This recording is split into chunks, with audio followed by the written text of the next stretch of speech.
ನಮಸ್ಕಾರ, ನೀವು ನೋಡ್ತಾ ಇದ್ದೀರಾ ರಿಪಬ್ಲಿಕ್ ಕನ್ನಡ. ನಾನು ಸ್ಮಿತಾ ರಂಗನಾಥ್. ನನ್ನ ಜೊತೆಯಲ್ಲಿದ್ದಾರೆ ನನ್ನ ಕಲೀಗ್ ಶ್ರೀಪಾದ್ ಪಾಟೀಲ್. ಬರೋಬ್ಬರಿ 9 ತಿಂಗಳ ಗಗನಯಾನವನ್ನ ಮುಗಿಸಿ ಯಶಸ್ವಿಯಾಗಿ ಭೂಮಿಗೆ ವಾಪಸ್ಸಾಗಿದ್ದಾರೆ ಭಾರತೀಯ ಮೂಲದ ಹೆಮ್ಮೆಯ ಸುನಿತಾ ವಿಲಿಯಮ್ಸ್ ಹಾಗೆ ಆಕೆಯ ತಂಡ.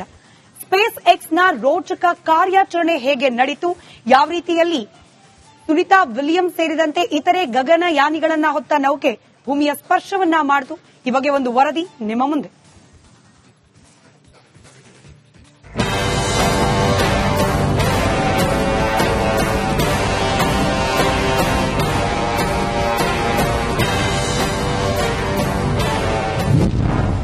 ಭೂಮಿಗೆ ಸುರಕ್ಷಿತವಾಗಿ ಬಂದ ಸುನಿತಾ ವಿಲಿಯಮ್ಸ್. ಸಾಲು ಸಾಲು ಸವಾಲು ಗೆದ್ದ NASA space X.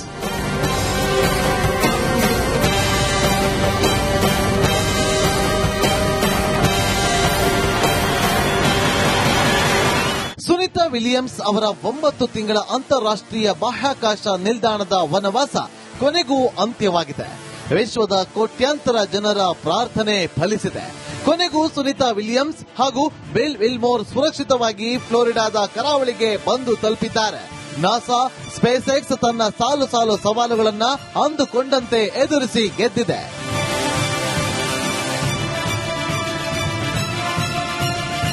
Gulf of Mexico ಸಮುದ್ರ, ಅಟ್ಲಾಂಟಿಕ್ ಸಮುದ್ರದ ನಡುವೆ ಡ್ರ್ಯಾಗನ್ ಕ್ಯಾಪ್ಸೂಲ್ ಟಚ್ ಡೌನ್ ಮಾಡುವ ಸವಾಲು ನಾಸಾದ ಎದುರಿಗಿತ್ತು. ಅದರಂತೆ ಈಗ ಕ್ಯಾಪ್ಸೂಲ್ ಟಚ್ ಡೌನ್ ಆಗಿದೆ. ನಿಗದಿತ ಜಾಗದಲ್ಲಿಯೇ ಆಗಿದ್ದು ಇನ್ನೊಂದು ಸಾಧನೆ.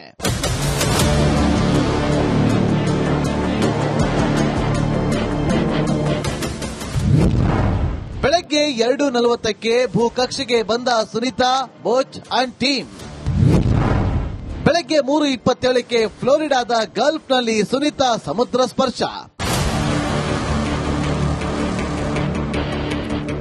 ಮಂಗಳವಾರವೇ ಬಾಹ್ಯಾಕಾಶ ಕೇಂದ್ರದಿಂದ ಯಾನ ಆರಂಭಿಸಿದ ಡ್ರ್ಯಾಗನ್ ಕ್ಯಾಪ್ಸೂಲ್ ಭೂಕಕ್ಷೆ ಮುಟ್ಟಿದ್ದು ಬೆಳಗ್ಗೆ 2:40ಕ್ಕೆ. ಬಾಹ್ಯಾಕಾಶ ಕೇಂದ್ರದಿಂದ ಭೂಮಿಗೆ ಬರಲು ಡ್ರ್ಯಾಗನ್ಗೆ ಬೇಕಾದ ಸಮಯ 17 ಗಂಟೆ. ಸುನಿತಾ ವಿಲಿಯಮ್ಸ್ ಸೇರಿ 4 ಗಗನಯಾತ್ರಿಗಳನ್ನ ಒಳಗೊಂಡ ಡ್ರ್ಯಾಗನ್ ನೌಕೆ ಯಶಸ್ವಿಯಾಗಿಯೇ ಭೂಕಕ್ಷೆ ಸೇರಿತ್ತು. ಭೂಕಕ್ಷೆ ಸೇರುವಾಗಲೇ ಡ್ರ್ಯಾಗನ್ ಚಾಲೆಂಜ್ ಆರಂಭವಾಗಿತ್ತು.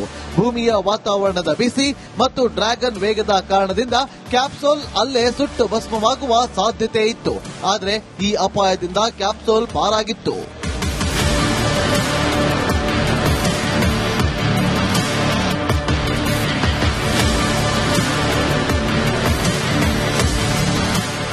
ಇನ್ನು ನಾಸಾ ಮತ್ತು ಸ್ಪೇಸ್ ಎಕ್ಸ್ನ ಯೋಜನೆಯಂತೆಯೇ 3:27 ಗಲ್ಫ್ ಆಫ್ ಮೆಕ್ಸಿಕೋ ಸಮುದ್ರ, ಅಟ್ಲಾಂಟಿಕ್ ಸಮುದ್ರದ ನಡುವೆ ಡ್ರ್ಯಾಗನ್ ಕ್ಯಾಪ್ಸೂಲ್ ಟಚ್ ಡೌನ್ ಮಾಡಿತು.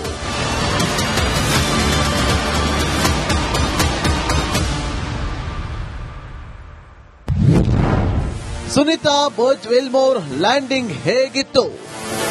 ನಿಜವಾಗಿ ಇದು ಲ್ಯಾಂಡಿಂಗ್ ಅಲ್ಲ, ಸ್ಪ್ಲಾಶ್ ಡೌನ್.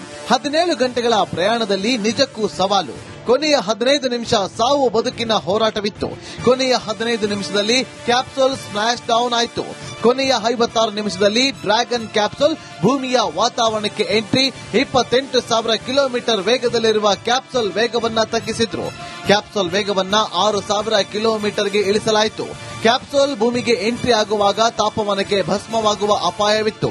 ಈ ಹೊತ್ತಲೇ ಕ್ಯಾಪ್ಸೂಲ್ನ ಹೇಟ್ ಶೀಲ್ಡ್ ಅಂದ್ರೆ ರಕ್ಷಣಾ ಕವಚಗಳನ್ನ ಆಕ್ಟಿವ್ ಮಾಡಲಾಯಿತು. ನಂತರ ಕೊನೆಯ 15 ನಿಮಿಷದಲ್ಲಿ ಸ್ಪೀಡ್ ಅನ್ನ ಕಂಟ್ರೋಲ್ ಮಾಡಿದ್ರು. ಸಮುದ್ರಕ್ಕೆ ಇಳಿಯೋದಕ್ಕೆ 4 ನಿಮಿಷ ಇರುವಾಗ ಪ್ಯಾರಾಚೂಟ್ಗಳನ್ನ ಓಪನ್ ಮಾಡಲಾಯಿತು. ಕೊನೆಗೆ ಗಂಟೆಗೆ 6 ಕಿಲೋಮೀಟರ್ ವೇಗದಲ್ಲಿ ಕ್ಯಾಪ್ಸೂಲ್ ಸಮುದ್ರದಲ್ಲಿ ಸ್ಪ್ಲಾಶ್ ಡೌನ್ ಆಯಿತು. ಆಗ ಸಮಯ ಬೆಳಗ್ಗೆ 3:27.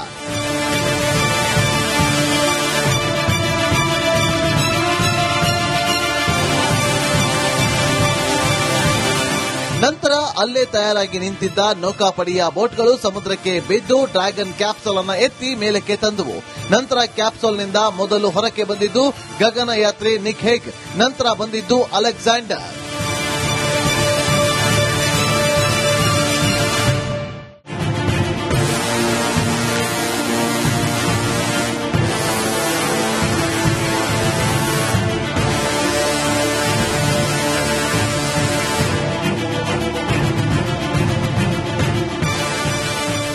ಕ್ಯಾಪ್ಸೂಲ್ನಿಂದ ಹೊರಬಂದ ಮೂರನೇ ವ್ಯಕ್ತಿಯೇ ಸುನಿತಾ ವಿಲಿಯಮ್ಸ್.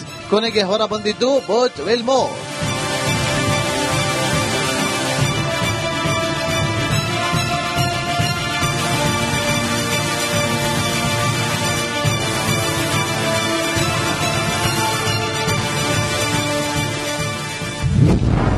ನಾಸಾದಿಂದ ಬಾಹ್ಯಾಕಾಶಕ್ಕೆ ರವಾನೆ. ಮಸ್ಕ್ ಒಡೆತನದ ಸ್ಪೇಸ್ ಎಕ್ಸ್ ನಿಂದ ವಾಪಸ್. ಇನ್ನು 9 ತಿಂಗಳ ಹಿಂದೆ ಬಾಹ್ಯಾಕಾಶಕ್ಕೆ ಕಳುಹಿಸಿದ್ದ ನಾಸಾ 16 ಕಾರಣಗಳಿಂದ ಸುನೀತಾ ವಿಲಿಯಮ್ಸ್ ಮತ್ತು ಬುಚ್ ವಿಲ್ಮೋರ್ ವಾಪಸ್ ತರಲು ವಿಫಲವಾಯಿತು. ಆದರೆ ಎಲಾನ್ ಮಸ್ಕ್ ಒಡೆತನದ ಸ್ಪೇಸ್ ಎಕ್ಸ್ ನ ಡ್ರ್ಯಾಗನ್ ಕ್ಯಾಪ್ಸೂಲ್ ಮಿಷನ್ ಮೂಲಕ ಸುನೀತಾ ಮತ್ತು ಬುಚ್ರನ್ನ ವಾಪಸ್ ಕರೆತರಲಾಯಿತು. Pavan K Lakshmikant, news desk, Republic Kannada.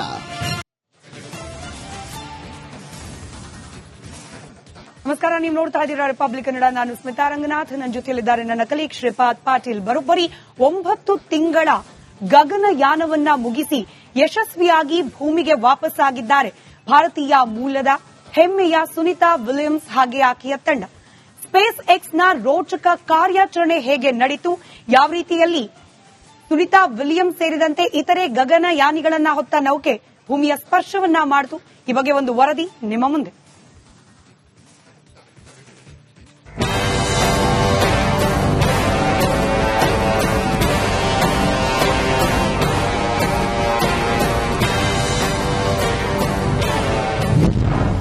ಭೂಮಿಗೆ ಸುರಕ್ಷಿತವಾಗಿ ಬಂದ ಸುನೀತಾ ವಿಲಿಯಮ್ಸ್. ಸಾಲು ಸಾಲು ಸವಾಲು ಗೆದ್ದ NASA space X.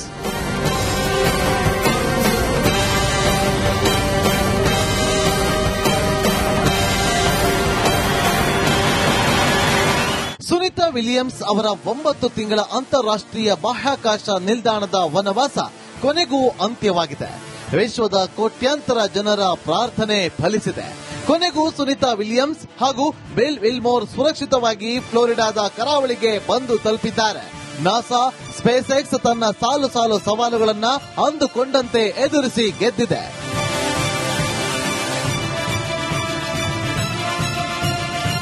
Gulf of Mexico ಸಮುದ್ರ, ಅಟ್ಲಾಂಟಿಕ್ ಸಮುದ್ರದ ನಡುವೆ ಡ್ರ್ಯಾಗನ್ ಕ್ಯಾಪ್ಸೂಲ್ ಟಚ್ ಡೌನ್ ಮಾಡುವ ಸವಾಲು ನಾಸಾದ ಎದುರಿಗಿತ್ತು.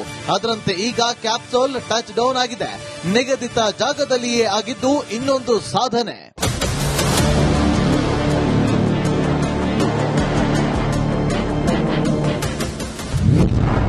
ಬೆಳಗ್ಗೆ 2:40ಕ್ಕೆ ಭೂಕಕ್ಷೆಗೆ ಬಂದ ಸುನೀತಾ, ಬುಚ್ ಅಂಡ್ ಟೀಮ್.